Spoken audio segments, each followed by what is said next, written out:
لکه بعضو علماو د بعضو خلکو د زنکدن واقعات بیان کړي بعضو په آخري وخت کې دا مطالبه کوله وی ماله سیګرټ او ماله سیګرټ اخرنی خبره د دنیا نه دغه وګرځېد وی ماله سیګرټ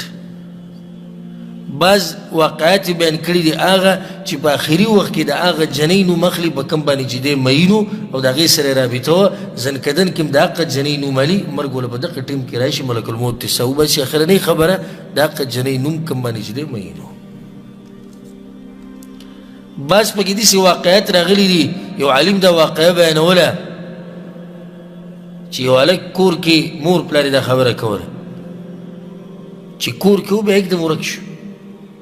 او موږ پسې ګرځېدو یو ځای ته بل ځای ته پلانی چې شو بیا چې موږ کتو د باتروم ور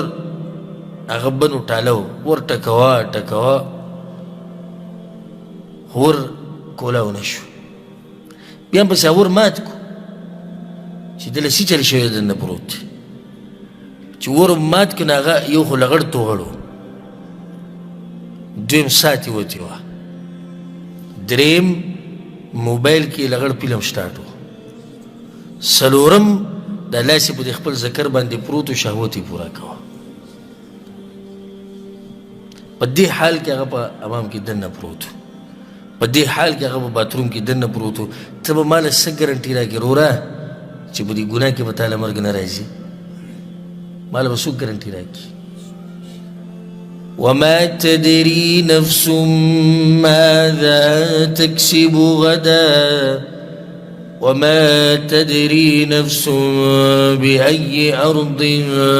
تموت دا خو هیڅ نفس ته دا پته نشي چې دی به کوم ځای کې مري او نه یو نفس ته دا پته شته چې دی به کوم ځای کې مري دا انسان چې الله یې راپاسي د قیامت په ورځ څه جواب به دی الله له ورکوي آخر خاتمه په دې باندې تاسو ته ما واقعه بیان کړې وه چې په دې سعودي کې او پښتن او د هغه بس خپلوان ما پېژندو ابو ما پسې راغلو وایي زموږ مسله ده که موږ سره پکې منډه ووایو ما څه مسله ده وایي زموږ مړی دلته د مړو په هغه تراجي کې پروت دی کیس یې ډېر اوږد شو د میاشتې نه زیات شو که دا مړی موږ له راکړي او موږ یې وړو پاکستان ته ښه مسله څه ده کاغذونه د هغه برابر دي او برابر دي چې کاغذونه برابر دي بیا ولې منع کوي اوس کاغذونه خرابه وي خو منع کوي